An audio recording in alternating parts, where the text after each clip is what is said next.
The Grand Assembly Hall was the most beautiful place in the known galaxy.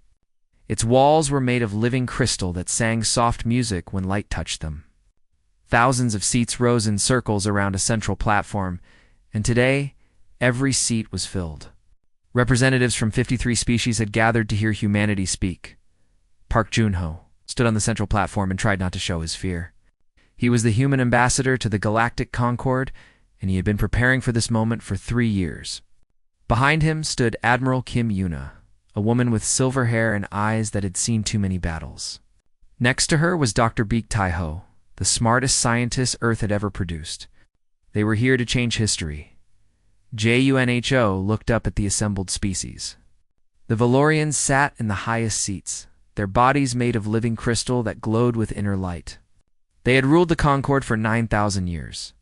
Below them sat the Mendari, tall beings with 4 arms and skin like blue silk. The Korvathi clicked their mandibles impatiently, their insect bodies shifting in their seats.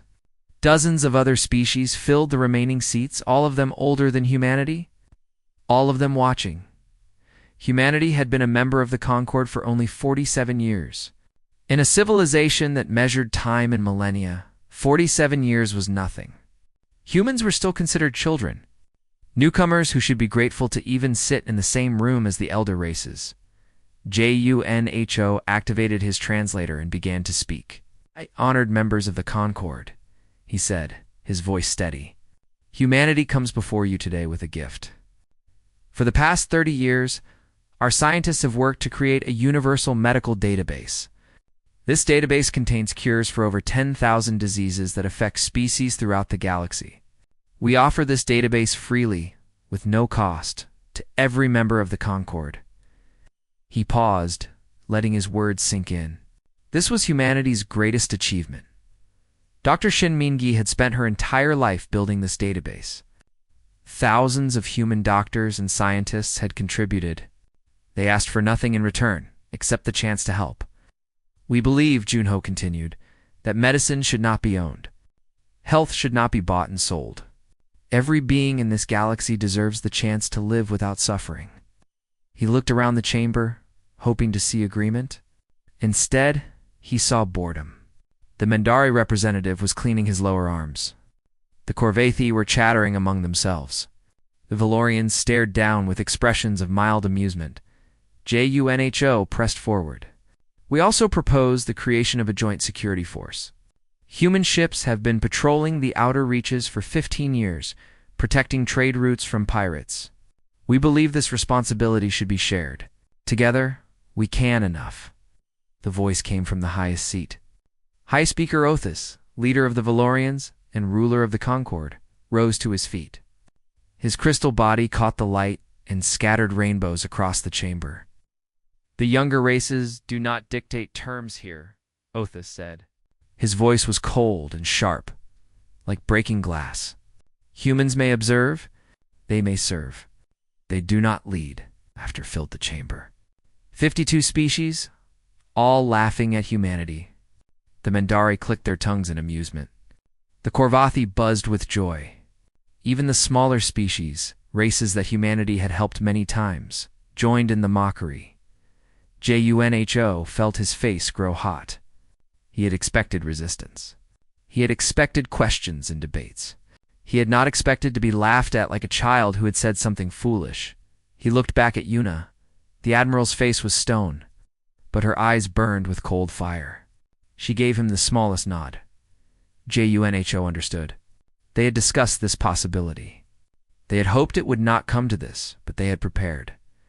Without another word, Junho closed his datapad. He straightened his jacket.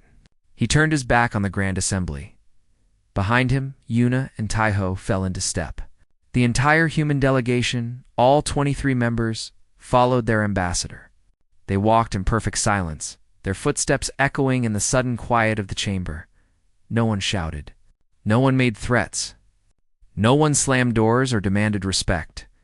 In utter silence, the humans walked away. The laughter in the chamber slowly died.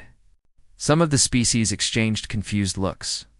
The Mendari representative leaned forward in his seat, watching the humans leave. Something about their silence felt wrong. It felt final. High Speaker Othis made a dismissive gesture. "Let them go," he said. "They will return in a few cycles, begging for forgiveness. The young always think they are important. They always learn otherwise." The chamber resumed its business. The human proposal was officially rejected, and the records noted that humanity had withdrawn in protest. Within an hour, most of the representatives had forgotten the incident entirely, but not everyone forgot. In the back of the chamber, a Telosi observer watched the doors where the humans had exited. The Telosi were a small species, considered unimportant by the Concord. They had been members for 200 years and had never been given a voice in the assembly. The Telosi observer had worked with humans before. She had seen how they operated. When human ships patrolled the outer reaches, they protected everyone, even species that the Concord considered worthless. When human doctors developed new cures, they shared them freely. When human engineers solved problems, they taught others how to do the same. Humans were strange. They gave without expecting anything in return. They helped without being asked. And when they were hurt, they did not scream or fight, they simply left. The Telosi observer understood something that the Concord did not. She understood that the humans had not walked away in defeat. They had walked away in decision. They had decided that the Concord was not worth their effort, and that, she knew, would change everything. On his ship, Ambassador Junho stood at the window and watched the assembly station grow smaller. His hands were shaking. He had just ended 47 years of diplomatic relations with a single gesture. Yuna came to stand beside him. "You did the right thing," she said quietly. "Did I?" Junho asked. "We came here to help. We came here to make things better. And now we leave with nothing." Yuna shook her head. "We leave with our dignity. We leave with our self-respect. We offered them everything and they laughed at us. What more could we have done?" Junho had no answer. Behind them, Dr. Taiho was already working on his datapad. "I have contacted Dr. Shin," he said. "She is removing all human contributions from the Concord databases. By tomorrow, every cure we developed, every medical breakthrough we shared, will be gone." Junho closed his eyes. It felt wrong to take back gifts that had been freely given, but the Concord had made their choice. They wanted humans to serve and observe. They wanted humans to be silent helpers, who asked for nothing and received nothing. If that was what the Concord wanted, then humanity would give them exactly that. Nothing. The ship jumped into hyperspace, leaving the assembly station far behind. No one in the Concord noticed. No one thought to worry. They would learn their mistakes soon enough. 3 months passed before the first signs of trouble appeared. On the Mendari homeworld, Child woke up with red spots on her skin. By noon, she had a fever. By evening, she could not breathe. Her parents rushed her to the medical center, where doctors took samples and ran tests. The results came back within an hour. Crimson fever, a mutated strain, more deadly than anything they had seen before. The lead doctor, Mendari named Vorath, immediately accessed the Concord medical database. Crimson fever had been cured 12 years ago. He remembered the announcement clearly. A human scientist named Dr. Shinmingi developed a treatment that was 100% effective. He searched the database. He searched again. He used every keyword he could think of. The database returned the same result each time. No known treatment found. Vorath felt cold fear spread through his body. He contacted the Concord Medical Authority. They searched their records and found nothing. They contacted other species, asking if anyone had copies of the human research. No one did. The humans had taken everything when they left. Every cure they had developed, every treatment they had created, every piece of research they had shared, all of it was gone. It was as if it had never existed. The first wave of the plague killed 200,000 Mendari. The second wave killed 500,000 more. Children died in their mothers' arms. Elders died alone in overcrowded hospitals. The air was filled with the sound of weeping, and there was nothing anyone could do. On the other side of the galaxy, Captain Osunwu stood on the bridge of his patrol ship and watched the stars. For 15 years, he had protected the outer reaches. His fleet had hunted pirates, escorted merchant ships, and kept the trade routes safe. It was thankless work. The Concord never acknowledged it. The elder races never said thank you, but Sun Wu had not done it for thanks. He had done it because it was right. Now his orders had changed. The human fleet was withdrawing to Earth's borders. They would protect human space and human colonies. Everything else was no longer their concern. Sun Wu watched as the last human patrol ship jumped away from the outer reaches. Behind them, they left empty space and silence. Within a week, the Korvathi raiders returned. The Korvathi had once been a proud warrior species. The Concord had conquered them centuries ago and forced them into poverty. Many Korvathi had turned to piracy simply to survive. Human patrols had kept them in check, destroying their bases and capturing their ships. Now, with the humans gone, the Korvathi saw their chance. They attacked a Mendari merchant convoy first. 30 ships, carrying food and medicine to plague-stricken colonies. The Korvathi destroyed them all and took everything of value. Then they attacked a Valorian mining station. Then a Tolosi refugee transport. The Concord sent their own fleets to respond, but they were too slow. Their ships were designed for ceremony, not combat. Their captains had never fought a real battle. The Korvathi ran circles around them. Trade routes that had been safe for decades became death traps. Merchants refused to travel without armed escorts. Prices rose. Supplies ran short. Colonies that depended on imports began to starve. High Speaker Othis called an emergency session of the Grand Assembly. "These are temporary disruptions," he announced, his crystal voice ringing through the chamber. "The Korvathi will be dealt with. The plague will be contained. The humans were never as important as they believed. We will prove that the Concord does not need them." But his words sounded hollow, even to his own ears in the engineering halls beneath the assembly station. A Valorian technician named Cirrus stared at a broken machine. It was a hyperspace relay, one of thousands that allowed instant communication across the galaxy. Without these relays, messages would take months or years to travel between stars. This relay had stopped working 3 days ago. Cerise had been trying to fix it ever since. The problem was simple. He did not understand how it worked. The relay had been designed by a human engineer named Han Sujin. She was a genius. Everyone agreed on that. Her designs were elegant and efficient, and far beyond anything the elder races had ever created. But they were also strange. They worked in ways that made no logical sense. Cerise had studied engineering for 200 years. He had built starships and space stations. He had designed weapons and shields, but Sujin's relay defeated him completely. He contacted other engineers. Valorians, Mendari, Korvathi, anyone who might help. They all came, they all looked, and they all failed. The relay remained broken.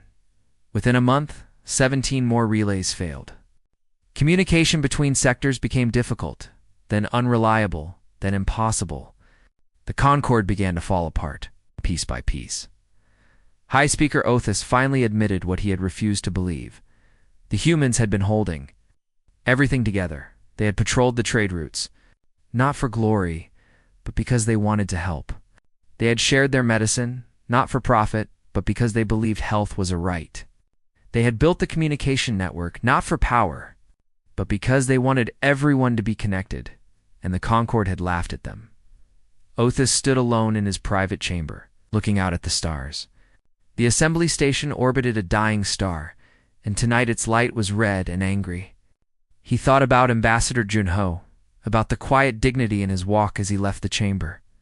The humans had not shouted. They had not threatened. They had not demanded respect. They had simply stopped helping. Othis had expected them to come back. He had expected them to realize that they needed the Concord, that they could not survive alone. He had been so certain of their weaknesses. Instead, the opposite had happened. The Concord needed the humans. The Concord could not survive without them, and the humans had no intention of returning far away.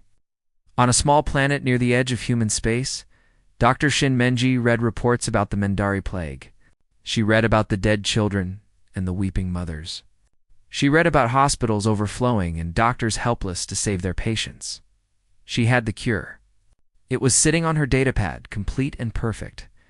She could send it to the Mindari right now, save millions of lives, but she did not send it. She remembered standing before the Grand Assembly, presenting her work. She remembered the Mindari representative cleaning his arms, bored and dismissive.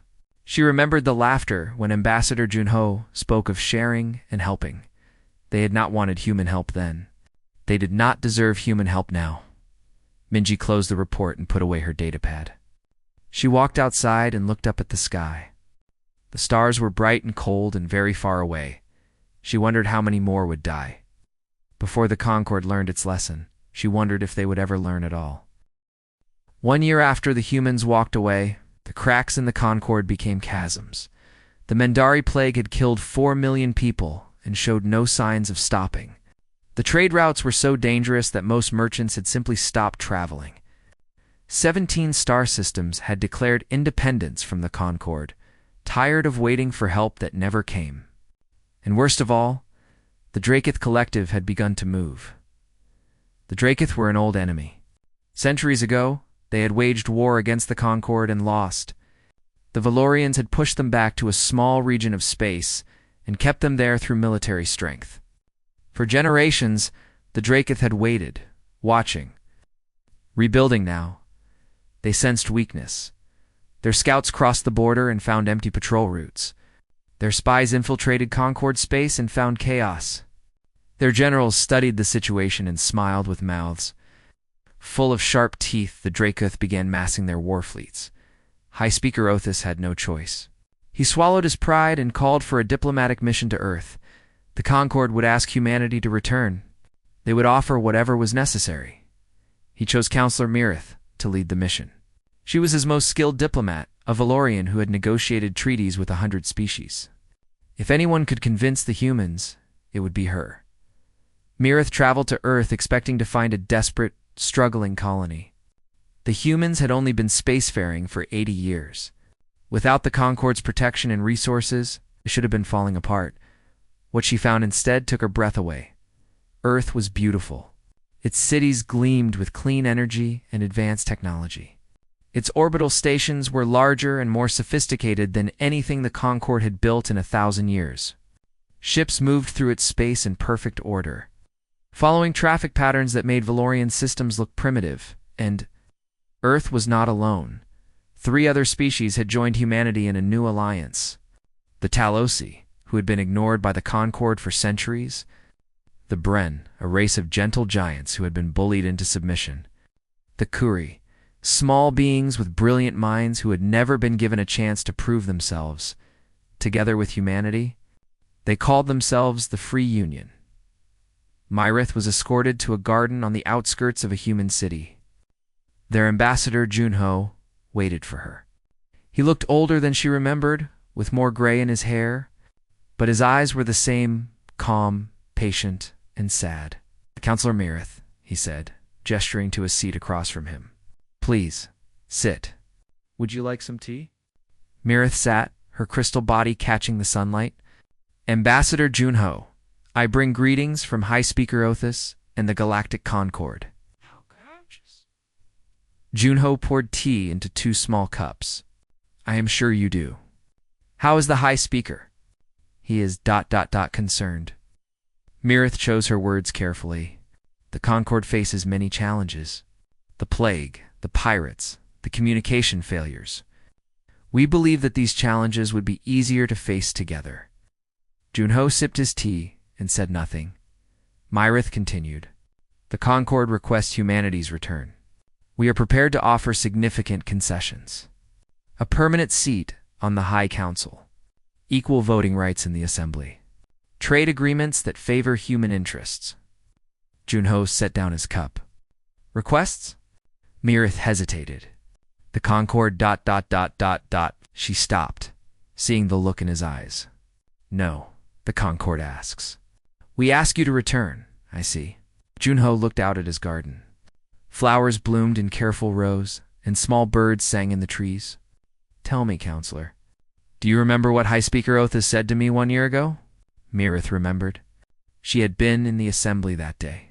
She had watched the humans leave, said that humans may observe and serve, she admitted. He said that we do not lead. Yes, Junho nodded slowly. And everyone laughed. 52 species, all laughing at the foolish young humans who thought they had something to offer. Myrith said nothing. There was nothing she could say. We did not ask to lead, Junho continued. We only wanted to help. We offered our medicine freely. We protected your trade routes without asking for payment. We built your communication networks because we believed everyone deserved to be connected. He turned to face her, and his eyes were hard, and you laughed at us. Myrith lowered her head. We were wrong. We admit this. Please, Ambassador. The Dracuth are gathering their forces. Without human help, the Concord may fall. That is not our concern, Junho said quietly. We offered to stand with you as equals. You rejected us. Now you must face your enemies alone. Millions will die, Myrith whispered. Millions have already died. Junho's voice was sharp. 4 million Mendari, killed by a plague we could have cured. Thousands of merchants killed by pirates we could have stopped. Children, elders, families, all dead because the Concord was too proud to accept help from humans. He stood and walked to the edge of his garden. Go home, counselor. Tell High Speaker Othis that humanity will not return. Tell him that we have found new friends who treat us with respect. Tell him that the Free Union is growing stronger every day, while the Concord crumbles. Myrith rose to her feet. And when the Dracuth come, when they burn Valorian cities and enslave Mendari children, will you watch and do nothing? Junho did not turn around. I do not know, he said honestly. That decision has not been made. But I will tell you this, if we do help, it will not be because of treaties or agreements. It will not be because you asked or demanded. It will be because we choose to help as we always have. He paused, and perhaps this time you will not laugh. Myrith left Earth with empty hands and a heavy heart. She reported everything to High Speaker Othis, who listened in silence. When she finished, he sat alone in his chamber for a long time. The humans were not coming back. The Dracuth were coming, and the Concord had no one to blame but itself. In the weeks that followed, Myrith thought often about Ambassador Junho and his garden. She thought about the quiet strength in his voice and the sadness in his eyes. She realized something that the High Speaker still refused to accept. The humans had not left because they were weak. They had not left because they were angry. They had left because they had been given no choice. They had offered everything they had, and the Concord had thrown it back in their faces. Now the Concord was dying, and the humans were thriving. There was a lesson in that, Myrith thought. A painful, bitter lesson. She hoped the Concord would learn it before it was too late, but deep in her heart, she feared that it was already too late. The Dracuth war fleets were moving. The first attacks would come within months, and the Concord stood alone, weakened and divided, waiting for a storm that would sweep them all away, unless the humans changed their minds, unless humanity chose to help. But why would they? After everything the Concord had done, why would humanity save them? Myrith had no answer.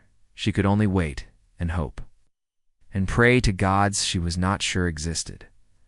The humans would decide the fate of the galaxy, and no one knew what they would choose. The Dracuth attacked at dawn. They came with 300 warships, each one bristling with weapons. They came with soldiers bred for combat, warriors who had trained their entire lives for this moment. They came with hatred in their hearts and revenge on their minds. The first target was a Valorian border colony called Pristine Light. 10 million people lived there, most of them miners and their families. They had a small defense force 20 ships, old and poorly maintained. They sent out distress calls and prepared to die. The battle lasted for hours. When it ended, Pristine Light was burning. The Valorians fought bravely, but bravery was not enough. The Dracoth were faster, stronger, and smarter. They had studied war for centuries, while the Concord had grown soft and lazy. 12 million Valorians died that day. The survivors were taken as slaves. High Speaker Othis called an emergency meeting of the Grand Assembly. Half the seats were empty. Many species had already fled or surrendered. Those who remained looked at each other with fear in their eyes. We must fight, Othis declared. We must gather our fleets and push back the invaders. But there were no fleets to gather. The Concord's military had never been strong. They had relied on their reputation, on the memory of ancient victories. The Dracoth were not impressed by reputation. One by one, the Concord worlds fell. The Mendari homeworld was attacked next. Already weakened by the plague, they could not mount a proper defense. 3 billion people surrendered rather than see their cities destroyed. The Dracoth were merciful in their way. They did not kill everyone. They only killed the leaders and the soldiers and anyone who resisted. The Korvathi saw which way the wind was blowing. They switched sides, joining the Dracoth invasion force. They knew it was shameful, but shame was better than extinction. Within 8 months, the Concord had lost half its territory. General Choi Hyun-wha watched the war from a command center on the edge of human space. Every day new reports came in. More worlds conquered. More refugees fleeing. More desperate calls for help that no one could answer. Hyun-woo was an old soldier. He had fought pirates and rebels and alien monsters. He had seen death and suffering and cruelty. But this was different. This was genocide happening in slow motion, and he was watching it on a screen. His aide, Lieutenant Kong Hannah, brought him another report. The Dracoth have taken the Mendari shipyards, she said. They are building more ships using Mendari workers. Their fleet will double in size within 6 months. Hyun-woo rubbed his eyes. And our orders? Unchanged, sir? We protect human space. We do not interfere in Concord affairs. Hyun-woo nodded slowly. The orders made sense. The Concord had rejected humanity. They had laughed and mocked and dismissed.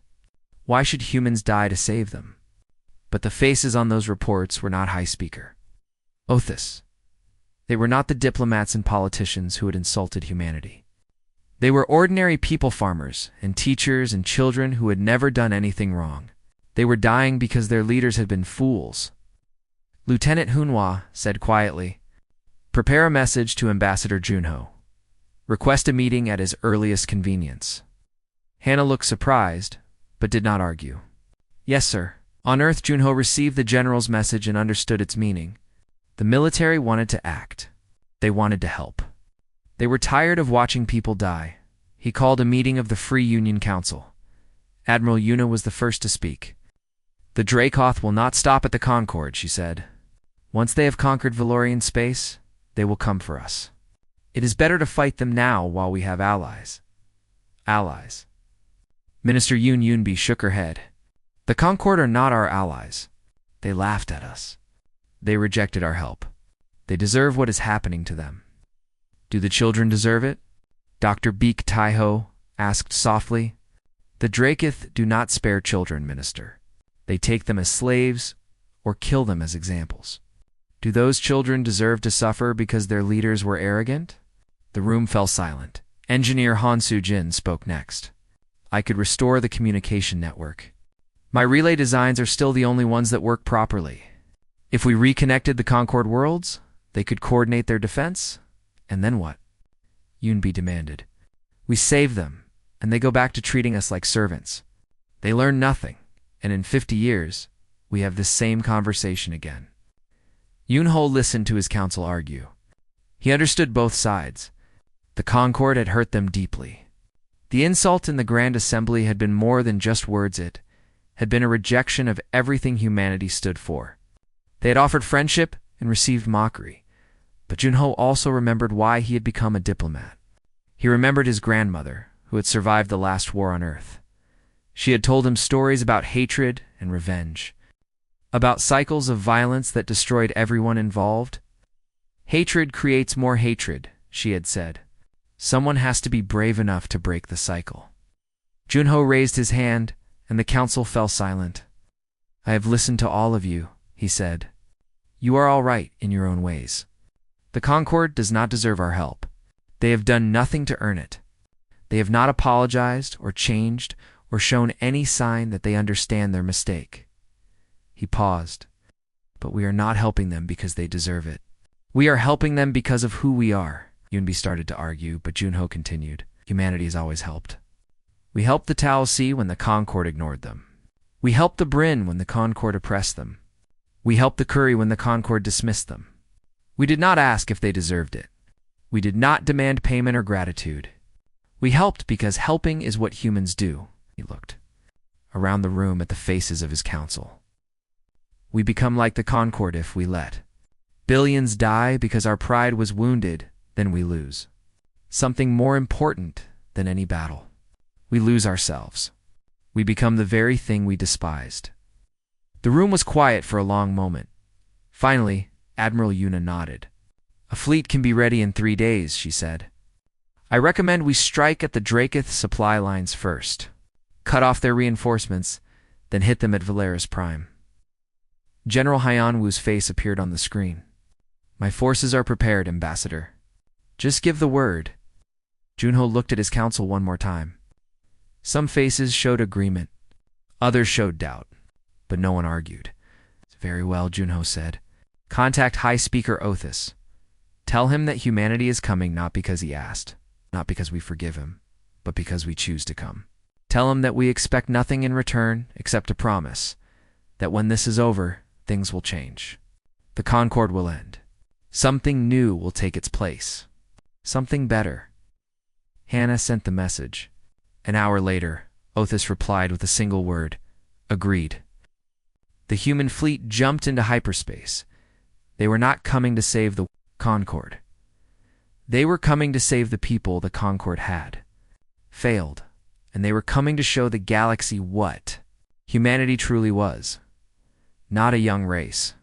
Not a race of servants, but a race that helped even when it hurt. A race that chose kindness over revenge, Race worth following.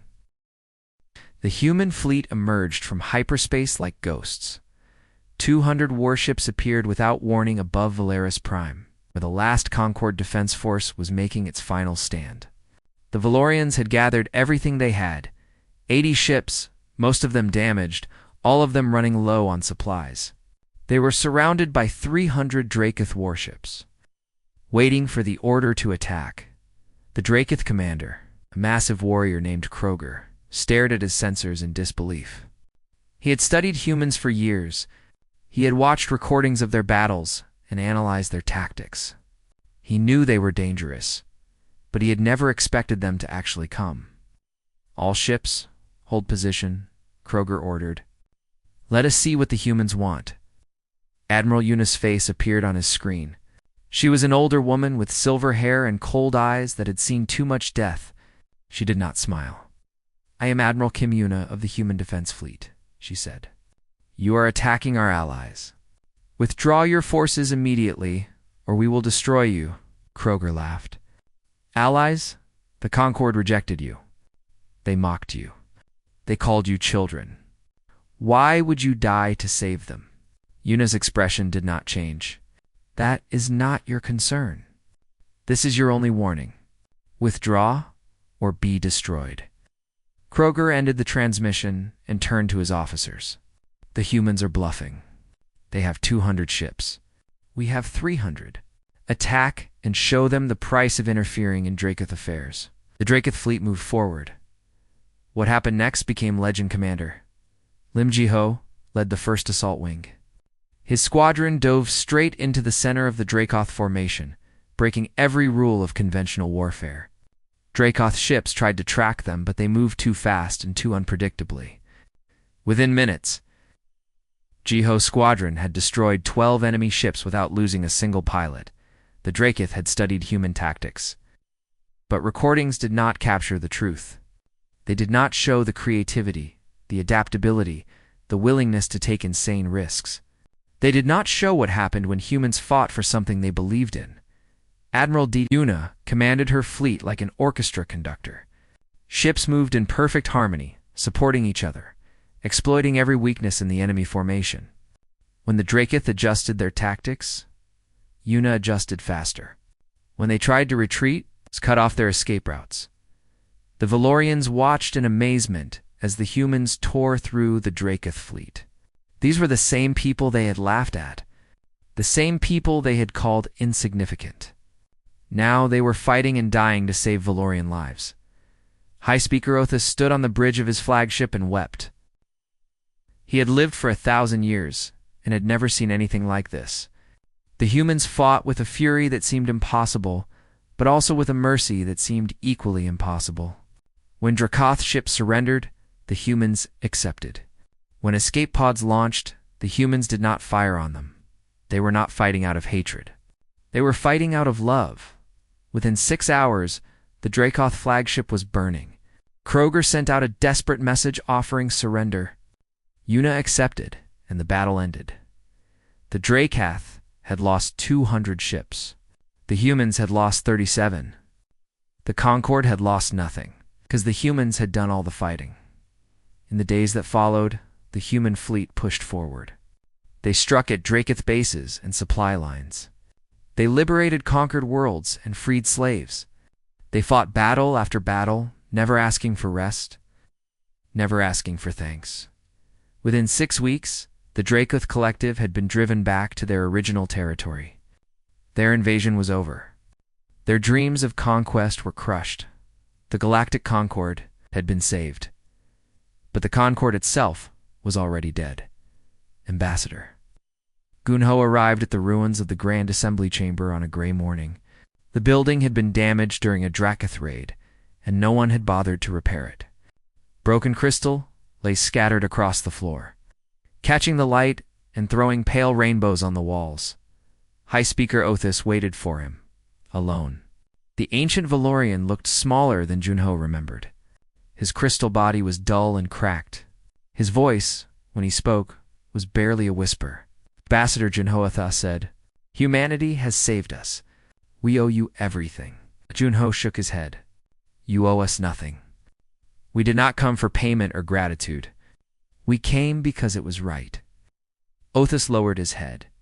"I was wrong. I was arrogant and foolish. I looked at your people and saw only children playing at civilization. I did not see what you truly were, and what are we?" Junho asked quietly. Othis looked up at him. "You are the best of us. You offer help without expecting reward. You fight for strangers without asking why. You forgive those who do not deserve forgiveness." He knelt on the broken floor, his crystal body scraping against the shattered remains of his own power. "I beg you, teach us to be like you. Show us how to be better." Junho looked at the kneeling High Speaker for a long moment.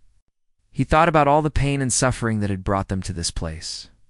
The millions who had died, the worlds that had burned, the tears and the blood and the endless grief. "Stand up," he said finally. "We do not want you to kneel. We never wanted you to kneel. We only wanted you to listen." Othis rose slowly to his feet. "The Concorde is finished," Junho said. "A new alliance will form the Galactic Union. In this union, every species will have an equal voice. No one will be dismissed as young or insignificant. No one will be laughed at for wanting to help. Humanity will lead this union." Othis asked. Jancho smiled sadly. "No, we will help build it, but we will not lead it. We never wanted to lead. We only wanted to be treated as equals. We only wanted to help." Othis stared at him. "After everything we did to you, you ask for nothing?" "We ask for one thing," Junho said. "We ask you to remember. Remember that the youngest voice may speak the greatest wisdom. Remember that those who serve in silence may be holding everything together. Remember that when you dismiss someone as insignificant, you may be dismissing the only ones willing to save you." He turned to leave, then paused at the door. "We walked away in silence once. We chose to come back. But we will not always make that choice. Treat your allies well, High Speaker. You may not get another chance." He left the ruined chamber and did not look back. 1 year later, the Galactic Union unveiled a monument at the site of the old assembly chamber. It had been rebuilt into a garden filled with plants from 100 worlds. In the center stood a statue of a single human figure, walking away. Its back was straight. Its head was high. Its expression was peaceful. The inscription at the base read, "They asked for nothing. They demanded nothing. They simply did what was right till we made it impossible. Let us never forget the silence that taught us to listen." On Earth, Ambassador Park Jun-ho now, retired, tended his own garden. He grew flowers and vegetables and small fruit trees. He spent his days in the sun and his evenings watching the stars. His granddaughter visited him once and asked about the statue. "Did you really save the whole galaxy, grandfather?" Gun-ho laughed softly. "No, dear. I only helped. That is all any of us can do." "But they built a statue of you.